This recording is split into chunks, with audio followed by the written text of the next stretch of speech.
Talk Radio. We want to welcome you tonight to the Light of Truth radio broadcast with Michael Boldea. All right, welcome to the program. Thank you for joining us. This is the Light of Truth radio broadcast. Once again, no music, no fluff, just straight into it because, kids, we got a lot to talk about. Last week, I was unable to be with you live, even though I really, really wanted to. Circumstances beyond my control, let's put it that way, prohibited me from going on live because last week was, the week before last, I guess, was an interesting week. But, man, this past week blew that week out of the water, didn't it? Oh, my. Things have been happening very quickly. And to everyone's surprise but yours truly, and perhaps you, if you were listening to this program, 3-4 weeks ago, the North Korean meeting, or the meeting between the U.S. and North Korea, more namely Donald Trump and Kim Jong-un, took place. Remember all the hubbub where Donald Trump sent a letter saying, sorry, we can't do this. You've insulted my staff or something to that effect. And everyone was just beside themselves. He's going to start World War III. What's he thinking? He just blew this whole thing up. Look, it wasn't too long ago, 2 weeks, maybe 3 weeks ago. Go back and listen to what I said. It was a boss move, and North Korea is going to come back to the negotiating table because they realize this man's not playing games with them like his predecessors. I said it before there was even an inkling that the meeting was back on. Now, granted, not even yours truly expected it to still take place on June 12th. That moved a lot quicker than I thought it would, but it happened. And all those people that were poo-pooing the fact that Donald Trump sent a letter saying that the meeting couldn't happen have now flipped the script, of course, and are beside themselves at the idea that Donald Trump could meet with someone so unsavory as Chunky Pete. Well, between decimating an entire nation and killing a good chunk of the 25 million citizens of North Korea and using some Purell after you shake someone's hand, I'd go with option number 2. Because if this hadn't happened, if this dialogue hadn't started, I do believe eventually it would have come to the point where our threats would not have been enough. And it would have escalated to the point where we would have probably done to North Korea what we did to Nagasaki and Hiroshima. And I honestly, I cringe at the thought of seeing news headlines, 150,000 dead, 250,000 dead. I would rather Donald Trump sit down with Kim Jong-un in Singapore and, yes, stroke his ego and call him brilliant and fit and a marathon runner of aplomb and have him dismantle his weapons, then call him Chunky Pete, slap him in the face when he sees him, and walk away, and escalate the thing to outright war. Would we win? Of course we would. But at what cost? See, if you can avoid war these days, nowadays, where apparently everyone and their grandma's got an ICBM in their attic and a little bit of plutonium in the backyard just in case, use diplomacy. best to, avoid war. Now, there's this dispute that, if Obama would have done it, everyone would be up in arms. Well, Obama would have probably done it with no pre-existing conditions, like he did with Iran, like he did with the mullahs, bowing and scraping and giving them billions of dollars for a promissory note that they never intended to make good on. This meeting took place because pre-existing conditions were well established before Donald Trump got on a plane. I told you people, I like Mike Pompeo. I know, he's horrible, he's terrible. I've read the stories from some of my Christian brethren. I like Mike Pompeo. I still like Jeff Sessions. I think he is a noble man doing work that you have to do outside the spotlight. I think at this juncture, Donald Trump has surrounded himself with some real top-notch people. And if this keeps going on the way that it has been, we're only at the 500-day mark. Do you realize this? We just passed 500 days of his presidency. And the list of what this man has been able to accomplish is impressive. I don't care who you are. Now, will North Korea denuclearize and will Kim Jong-un open his doors to democracy and will he empty out his prisons? I don't know. But it's a first step and it's farther than any other previous president got to. So you got to give the man credit where credit's due. I know you hate him. You think he's the Antichrist because of the orange hair. But you know what? I'm sorry. Be intellectually honest. Just do that for me. We can disagree on some things, but be intellectually honest. The man is, to be honest with you, surpassing everyone's expectation as far as what he would have gotten accomplished. Even his most ardent supporters, of which I admit I wasn't one. I still am not. I voted for the lesser of two evils because that's the way it had to be. Because with what's coming out right now in the Inspector General report and what these people tried to do to the American people, what supposed public servants were planning behind the scenes, none of this would have come out had Pantsuit Barbie won. It would have gotten buried and tucked away. And the things that are coming out about what they did to try to destroy this man, even if he would have lost, none of this would have come out. And I guarantee you, they would have done such a number on this man that no one else would dare put themselves out there in the public square and run for public office except their clique, pre-approved Republicans like Jeb, I'm Sleepy Bush. Democrats would have been happy with a Jeb, I'm Sleepy Bush because he was like a Hillary Clinton light. But this man is turning tables, man. He's coming in with a flamethrower. He's throwing bombs that no one expects. Now, the future is a little more uncertain because next up to bat, he's going to have to deal with Iran, and eventually he's going to have to deal with Russia. Now, I'm hoping that Donald Trump reads people as well as I think he does, because the way he played Kim Jong-un was masterful.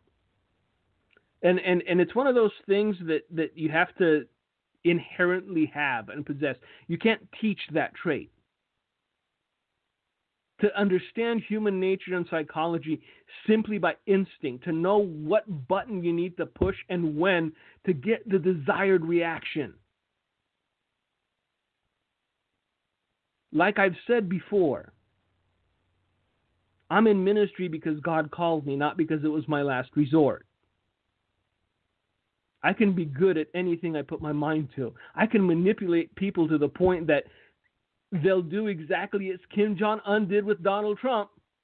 Inherently, the man understands human nature, and he understood the human nature of Chunky Pete. And Chunky Pete needed to be in the limelight, and Chunky Pete needed to have his ego stroked, and Chunky Pete needed to be told that he was brilliant and smart and athletic built. And Donald Trump knew it inherently, just by shaking his hand. He gave him a tour of the presidential limousine. He showed him a video of what his nation could be because they've got beaches and whatnot. The man understood the psychology of this young kid even before he met him face to face. He may be lacking in a lot of areas, but as far as intuition regarding other human beings, Donald Trump has it in spades. Now, with the Iranians, it'll be pretty simple. It's brute force. You can't. There's no way to appease the mullahs. There's no way you can meet with psychopath terrorist supporters that want the destruction of your nation, because there's a difference between religious zealotry, such as what the Iranians are exhibiting, and Chunky Pete and his, basically one ace up the sleeve. I have nuclear weapons. I'm threatening to push the button if you don't give me stuff. And it worked. It worked with his dad. For how many years did that work? With what? Clinton fell for it. And along comes Donald Trump and he goes, nope, no more. My button's bigger than your button and my missiles work. And Chunky Pete realized, uh-oh. You can't bully this guy. It was genius. The whole thing. If you want a study in unraveling the human psychology, just look at how this thing played out. It's beautiful. It was masterful. So again, being intellectually honest, as I desire you all to be, you have to decide whether Donald Trump is a genius or a buffoon. He can't be both. You know what? I'm tipping my hat towards genius at this point, seeing how this whole North Korea thing played out. And as far as what happened at the G7, again, masterful once more. Because the man is right. We are the world's piggy bank, and everybody's taken a cut.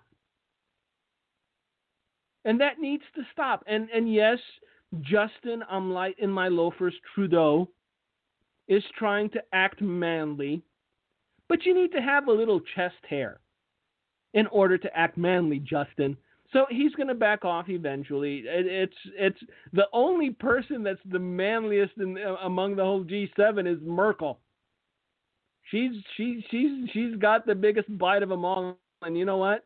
She's got enough of a headache in her own home country, because this entire immigration thing is coming to a head in Europe, in case you haven't heard. The Italians realize there's more immigrants than Italians in Italy right now, so they should probably cut it out.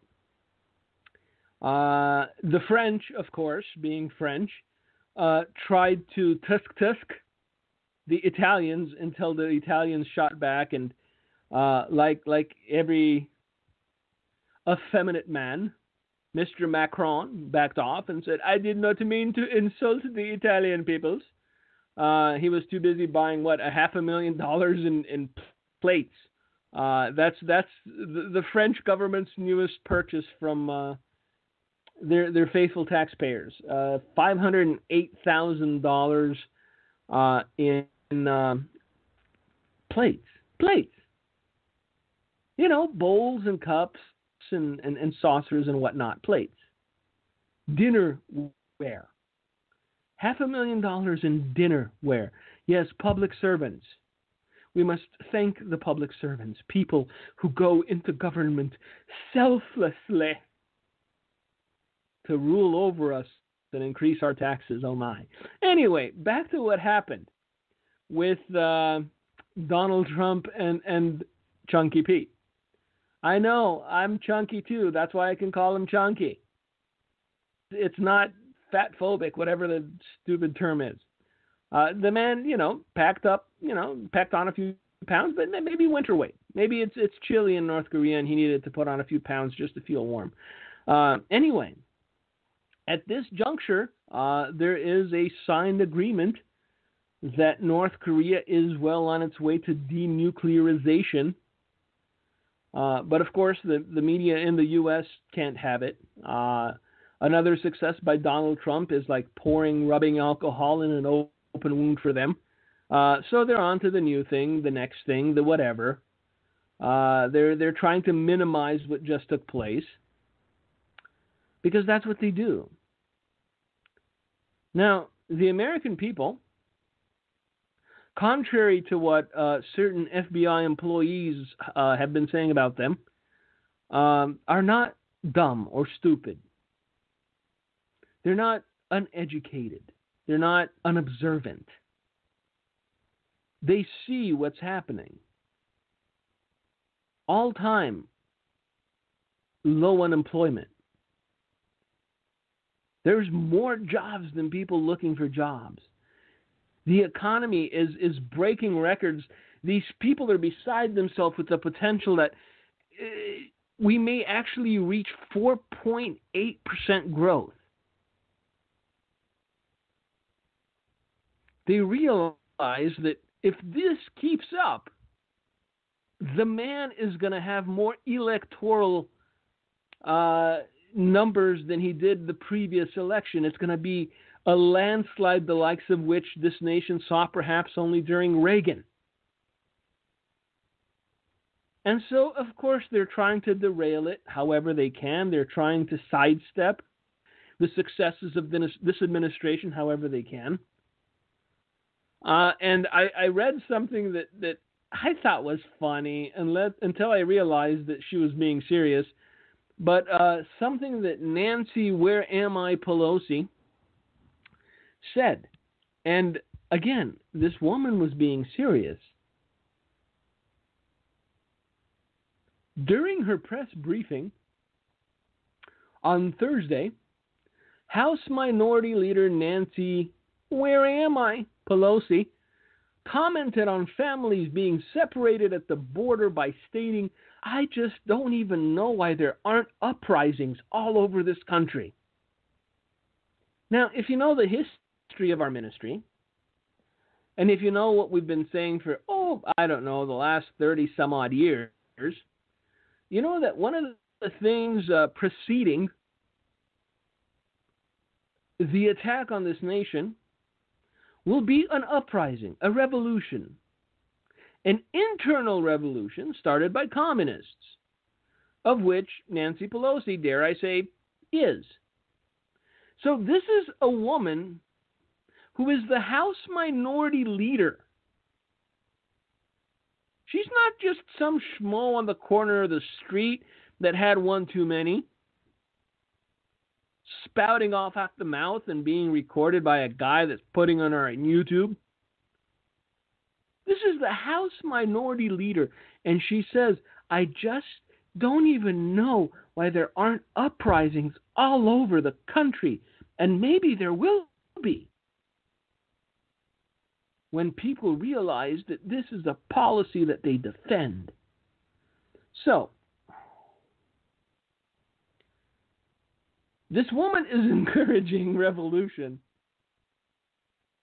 because we're upholding our laws the way any nation with borders upholds its laws. That's Nancy's problem. And I love that they're always using this.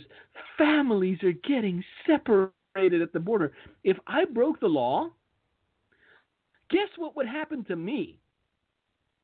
I would get separated from my family, Nancy.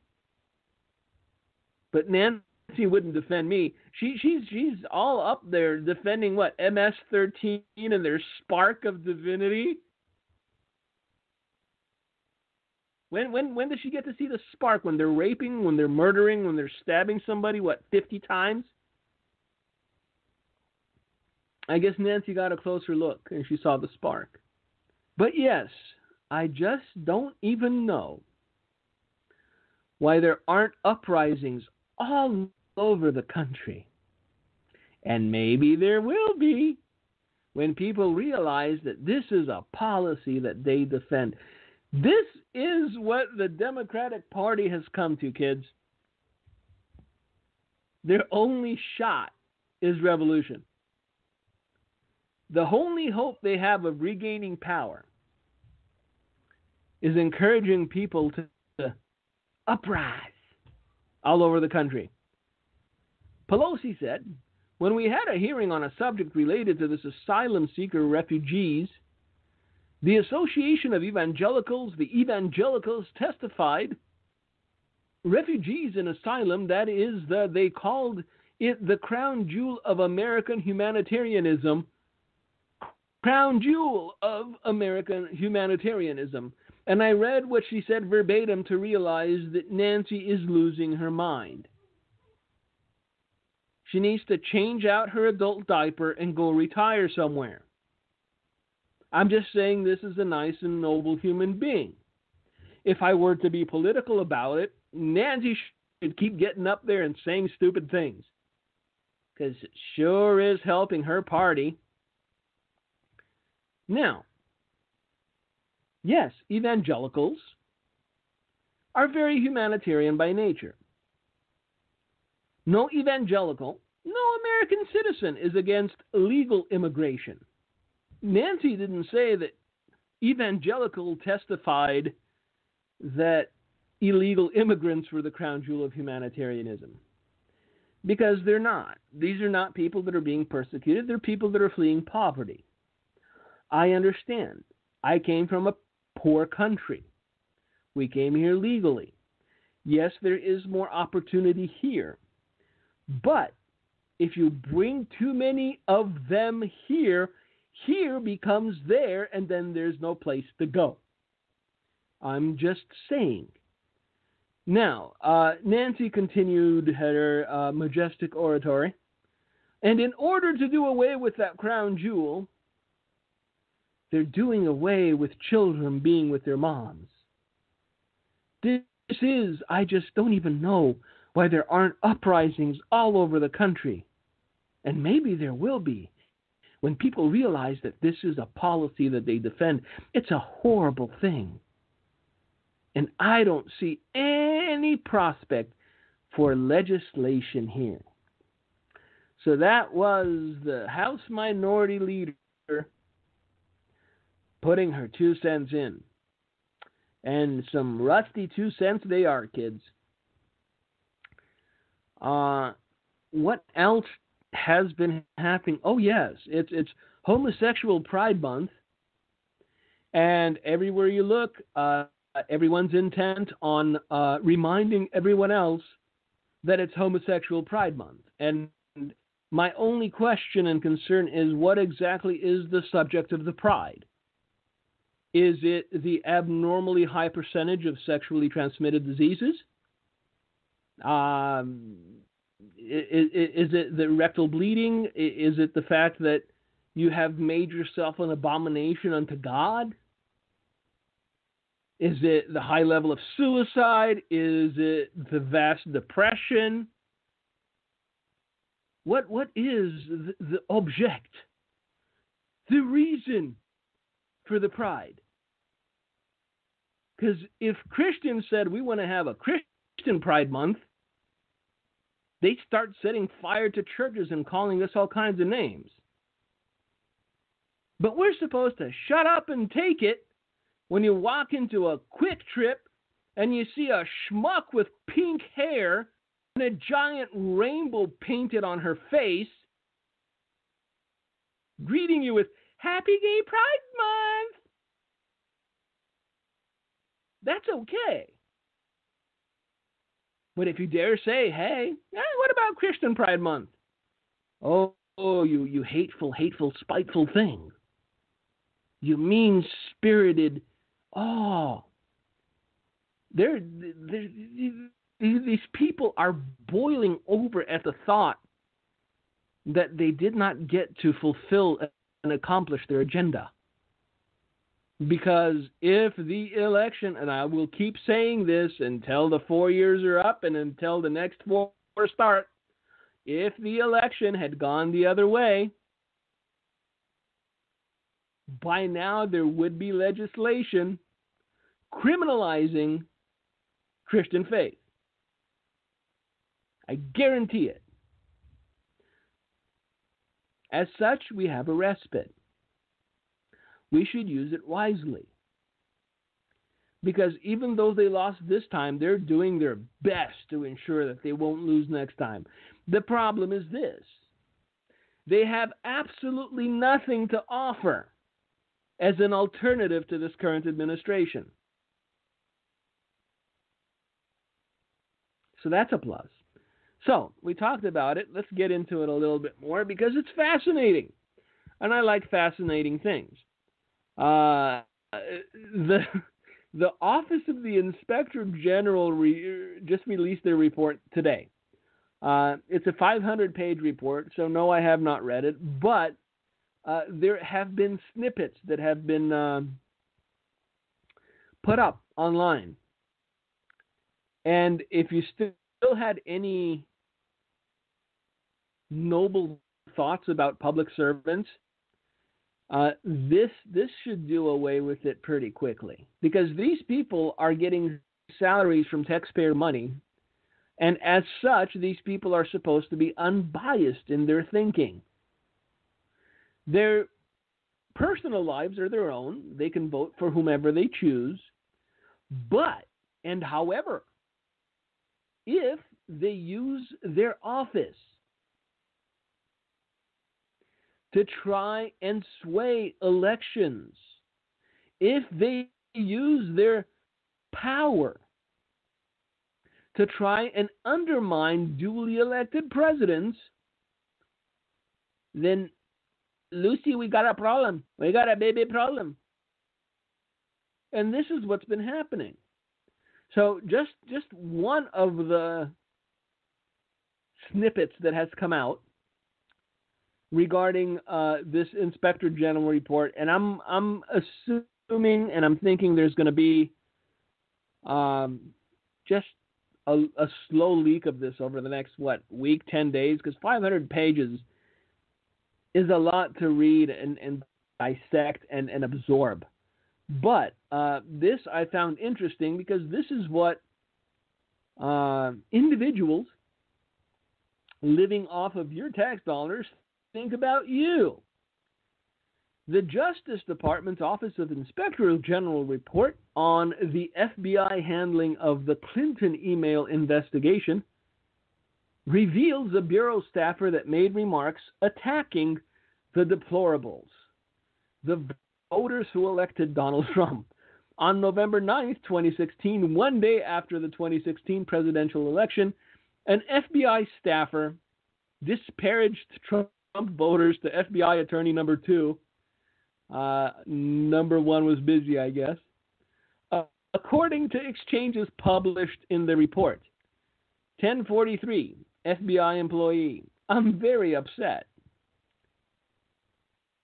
FBI attorney. I'm so stressed about what I could have done differently. FBI employee. Don't stress. None of that mattered. FBI employee. The FBI influence. I don't know. We broke the momentum. FBI attorney 2 says. This is about when they came out with that report saying that Hillary Clinton was being investigated for being a wicked, wicked witch. This is what they are upset about, that they broke her momentum because they unveiled the fact that she was being investigated. FBI employee, this is what I wanted to get to. All the people who were initially voting for her would not and were not swayed by any decision the FBI put out.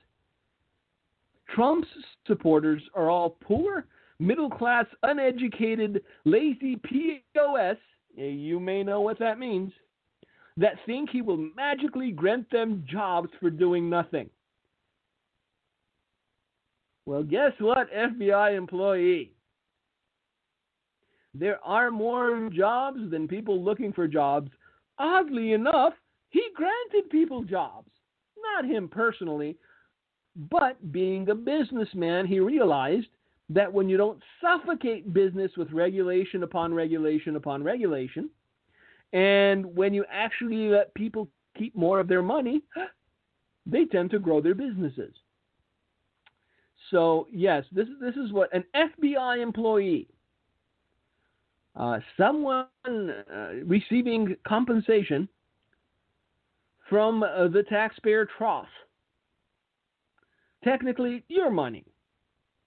He believes that if you voted for Donald Trump, you are poor to middle class, uneducated, lazy, and you think that he'll magically grant you a job for doing nothing. They probably didn't watch the debates, aren't fully educated on his policies, and are stupidly wrapped up in his unmerited enthusiasm. Can you just see the dripping hatred? How much these people despise this president. Moments later, the article continues. The attorney lamented how a Trump presidency would erase the Obama administration's legislative achievements. Indeed. Oh, by the way, we managed something that Obama couldn't. The World Cup's coming to the U.S. in 2026 or whatever. Nobody cares, but still. Because he tried. He really did. He wrote letters and he made speeches regarding his desire to have the World Cup here, and nobody paid him any mind, because come on. We managed it without even asking. Now, moments later, the attorney lamented how a Trump presidency would erase the Obama administration's legislative achievements. Yes, please, and thank you. By the way, did you hear? Supreme Court ruled in favor of the Oregon baker who would not bake a cake for the homosexual wedding. It adds a little extra spice, the fact that it came out during Homosexual Pride Month, but some things are ironically funny. Now, the man said, I just can't imagine the systematic disassembly of the progress we made over the last 8 years. All they needed was 4 more. All they needed was 4 more, and we took it away from them, man. Who knows if the rhetoric about deporting people, walls, and crap is true? I honestly feel like there's going to be a lot more gun issues. The crazies won, finally. So we're the crazies. And I guess to his point, we are, because we're paying his paycheck. So the next time you hear the word public servant, and it doesn't have to do with, a fireman or a teacher. If it has to do with somebody living in Washington that's part of the machine, then you hear the word public servant, throw up a little in your mouth, and then just walk away. Because these are the people that are getting paid from your tax dollars. And of course, continued, this is the Tea Party on steroids. And the GOP is going to be lost. They have to deal with an incumbent in 4 years. We have to fight this again. Yes, you do. And you're going to lose again. And of course, the attorney number 2, added, also, Pence is stupid. Yes, that's very, very highbrow intellectual of you. Also, Pence is stupid. And he doesn't have nice hair. I added that because I'm jealous of his hair. I'm kidding. But this is who works at the FBI. This is who will receive a hefty pension, also from your taxpayer dollars, who will retire at 50 because, high-stress job, trying to undermine a government, sedition is hard work.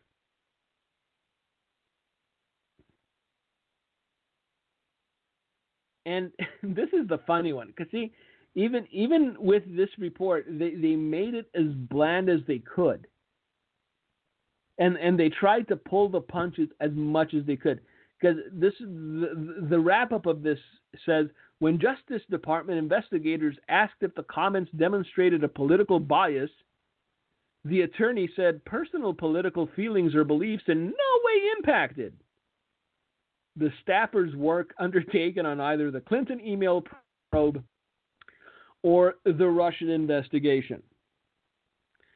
So you despise the duly elected president. You believe that the people who went out to vote for him are crazies, uneducated, poor to middle class, lazy, and other such niceties. Yet somehow that did not impact in any way the work undertaken on either the Clinton email probe or the Russian investigation. If you believe that, I've got some Iraqi dinar I want to sell you, because that's about to jump. I know, I just hurt somebody. I'm sorry. I didn't mean to be mean-spirited. If you still have them, you could see if they burn a different color. That'd be cool. Maybe they burn green. That'd be awesome. So yeah. Anyway, I'm sorry. I diverted. I don't know why I did that, but yeah, somebody out there bought Iraqi dinar. I guarantee it. And you're hating me right now, but you know I'm right. Because if you hate me, you hate me. If you love me, you love me. But one thing you can't deny is that I pretty much nailed it with the whole North Korea thing. And let me segue to this. As I was saying before, I got distracted, and I apologize. It's the talks with Iran are going to be pretty much straightforward. Hammer, meet, nail. They know violence, they know threats, and at this juncture, they realize that this president will actually follow through on his threats, a la Syria. So he's got to put on a stern face. There's not going to be any. I met him, and he's a nice guy, and he's very fit. His face is not as fat as it looks on television. You never know. No, this is going to be brutal. If we're going to deal with Iran in any meaningful way, it has to be based on fear, because this is all they understand. They understand blood, death, and violence. The tricky one is going to be Mr. Putin, because if he tries to approach Mr. Putin the way he approached Chunky Pete, it's not going to work. Mr. Putin will not so easily be swayed by flattery. Mr. Putin will not be so easily impressed by the presidential limousine. So the true test, I believe, of Donald Trump's ability to read people and his ability to press the right buttons will be if he has the one-on-one with Vladimir Putin. I think that's going to be very telling, because Putin is a very different animal than Kim Jong-un. If you want an animal comparison, one's a cobra and one's a turtle. There's absolutely no comparison between the two. Eventually, would little Chunky Pete be as cruel and as apt, let's put it, navigating international waters? Perhaps, but right now he doesn't have it. I think it showed in his demeanor. It showed in a lot of things. The kid thinks he's, I don't know, a rock star, whatever. The point is this. You're going to have to deal very differently with someone like Putin than you did with someone like Kim Jong-un. I think that time will tell, but if we go in and approach one as we did the other, I think it'll backfire monumentally. So I know everyone's excited because they've been talking about it. Oh, next Iran, then Putin. I'd hold back a bit. Right now, I think we're in as good a place as we can be, to be honest with you. If Chunky Pete actually follows through and starts dismantling his nuclear array, even better. Because, again, the difference between Trump and what Obama said he would like to do but never got a chance to do was that Trump didn't go into this meeting without preconditions. If you go back and look at the interview that Obama gave, he said, "Oh, I'm willing to meet with him with preconditions." Well, without preconditions. No, Trump said, I'm meeting with you only if we agree on denuclearization. That's it. That's the first step. And they did. They actually signed a joint agreement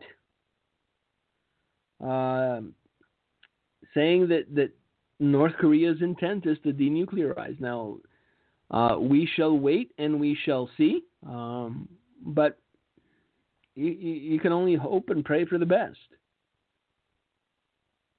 So what else has been going on? Oh, yes. Bible prophecy's coming to pass. Just thought you'd know. Or, you'd like to know. Apparently, much of the world is angry with Israel again. I know, that's a surprise. Hang on to your hats. It's coming out of left field. We're talking about the UN General Assembly, of course. The most just useless lumps of humanity that God ever created. And we talked about what's happening in Israel and with what happened during the visit and the embassy opening. These people were trying to run the border. They were trying to set explosives at the border. They were trying to enter Israel, not to shake hands and make peace, but to kill people.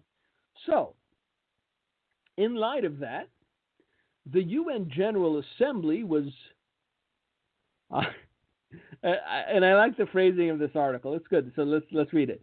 The UN General Assembly was damned as morally bankrupt on Wednesday after it voted to condemn Israel for excessive, disproportionate, indiscriminate use of force during recent clashes at the Gaza border.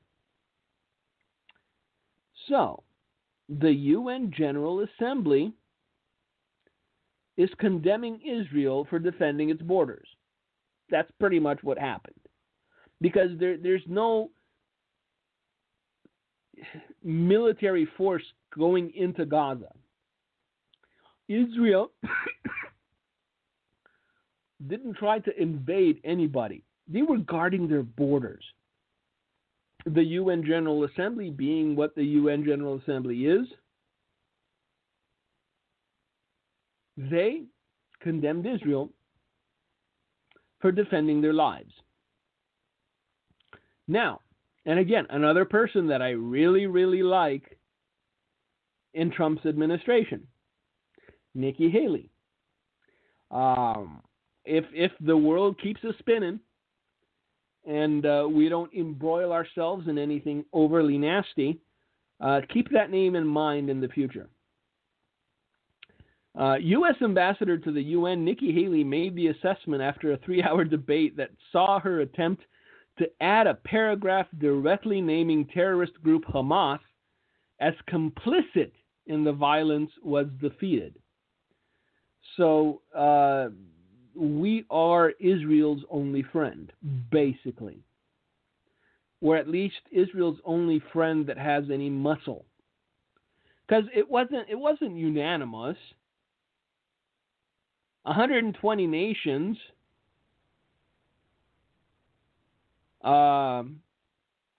voted yes, and 8 nations voted no on condemning Israel for excessive force. So it wasn't unanimous, but we're really the only country that has the strength to actually matter. I'm sorry if you happen to be from the Marshall Islands or Micronesia, or from Nauru, or from the Solomon Islands, or from Togo. I realize that in your mind your nations are strong and powerful. But I don't think anyone ever quaked in their boots the phrase Nauru threatened war or Togo threatened war, at least not in the 21st century. So other than these nations, there was also the U.S., of course, Israel and Australia. Australia is not a surprise, but it's still good. It's good to have allies whenever you can get them. If they're not for us, they're against us. But if they're not against us, then they may be for us.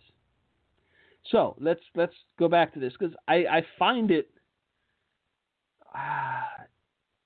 prophetic. I find this so utterly prophetic. Jesus said that there would come a time when the whole world would have Israel in its targets. They would hate and despise, and I think that time has come. Look, we know the reality of what happened. Israel was defending its borders. I don't care how you cut it. I'm sorry that you brought your 7-year-old child to try to run across a border and kill Israelis. And you got shot by somebody defending their life. You should have just stayed home and had some falafel, huh? So, U.S. Ambassador to the UN, Nikki Haley, made the assessment after a 3-hour debate that saw her attempt. So the assessment that she made was that the UN General Assembly was morally bankrupt. So you got to give the lady her due. She has a spine. So there she stood, and she called the UN General Assembly morally bankrupt. Good for her. And the reason for this is that they voted down paragraph that she wanted to include naming Hamas as complicit in the violence. So what the UN General Assembly is saying is that it's not the people who try to run the border and blow it up who are at fault. It's the IDF, it's the Jews who were defending their borders. How dare you try to save your own life? You should have just stood there and let them slaughter you like sheep. We could have had another 15, 20 beheading videos if only the IDF would have put down their guns and patiently waited for these barbarians to come across their borders and try to stab them with their rusty knives. So, Hamas, an Islamic group that has fought 3 wars with Israel over the past decade, has killed hundreds of Israelis in suicide bombings and other attacks. The resolution sponsored by Arab and Islamic nations passed with 120 yes votes, 8 no votes, and 45 abstentions. So there are 45 cowards in the UN General Assembly, and 8 nations that still understand what is morally right. Now, the 8 countries that voted against were the U.S., Israel, Australia, and the aforementioned Marshall Islands, Micronesia, Nauru, Togo, and the Solomon Islands. Haley immediately praised the countries that supported her proposed amendment, which was defeated on procedural grounds, arguing that the common practice of turning a blind eye to the UN's anti-Israel bias is changing. Today, a plurality of 62 countries voted in favor of the U.S.-led effort to address Hamas's responsibility for disastrous conditions in Gaza.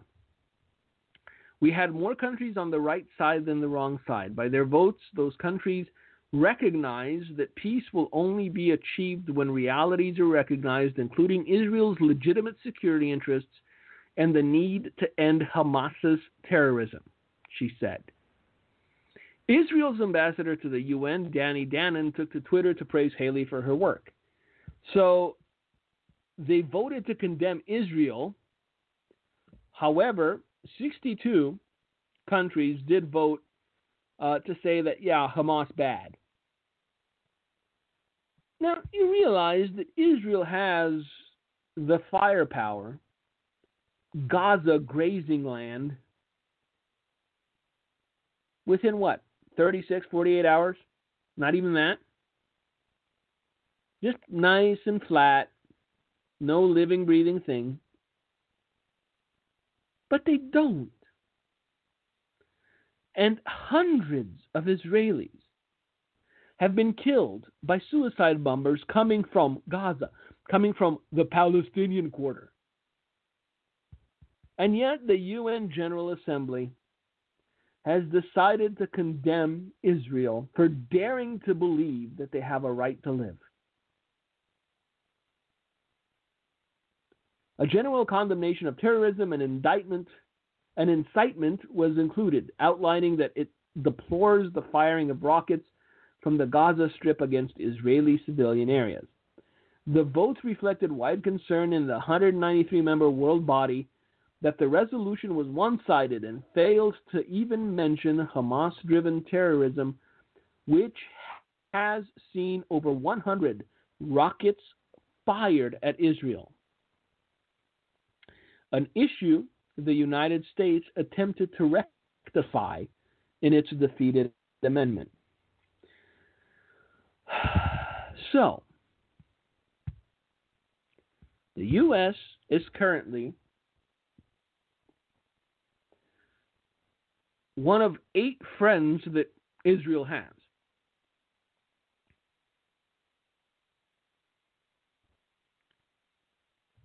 Now, there is another piece of news that came out this week that should concern all of us, because I believe that it was brutally honest and undeniably true. During an interview, Erdogan, the president of Turkey, not the fowl, not the poultry, the country, said that a war between the crescent and the cross was inevitable. Now, if you don't know what the crescent and the cross means, it means that this man, who is president of Turkey, believes wholeheartedly that a war between Islam and Christianity is inevitable.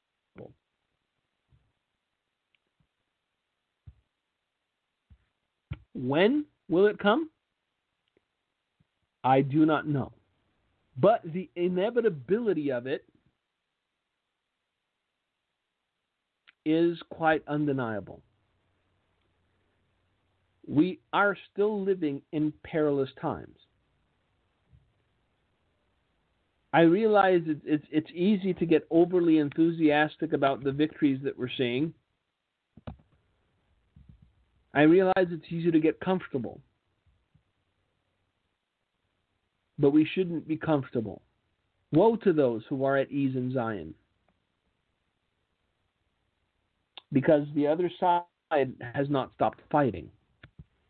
They have not ceased in their desire to fulfill their plans. They truly believe that their agenda has only been put on hold. And anytime there is a fight, they will be there ready to take on all comers. So keep praying and keep watching and keep being vigilant. Thank you for being with us. Thank you for listening to the program. Thank you for taking the time to fellowship. And thank you for keeping us in your prayers. Until next time, may God be with you. And for now, I leave you and hand it over to Gino, who hopefully is still there. God bless. Yes, I'm there, Brother Mike. Thank you so much for the show tonight. I really thought it was pretty powerful about talking about what's the pride in gay pride. I really absolutely think the points you made were right on. There is no pride in it. It has to be an absolute deception. And I think what you said about Trump either being a genius or a buffoon, I totally agree with that. So everyone, if you want to get the show tomorrow or by Monday, it will be uploaded to YouTube. And please consider Mike Boldea's book, The Battle Ready Believer.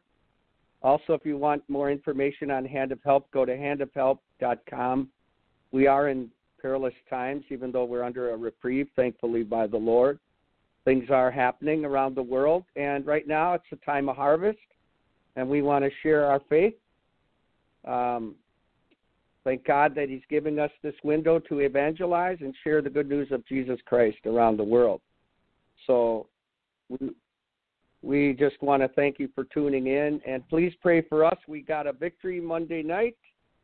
We went to a council meeting in Juneau, Wisconsin. I did do a broadcast on what's going on in our county with the 3 strip clubs. We're praying to be shut down. Monday night in Juneau, 30 people came out. They had me speak at a city council meeting, and they voted not to give the strip club in Juneau a liquor license. That is a huge victory. So we praise God that your prayers were heard, and God, you could cut the air with a knife that night, because there was a push by one very liberal council lady and a attorney. You could tell there was the enemy definitely wanted that thing to go where they got a liquor license. Thankfully, when they made the motion, nobody would second it, which killed the motion. So God bless you for your prayers. Keep us in prayer as we go to 2 council meetings in 2 weeks, Kleiman and Lebanon, and pray that they will not give the TNT Club and the hardware store a liquor license. So we're in a battle. We are in a battle that we believe we will win with the Lord, and we don't have to be afraid.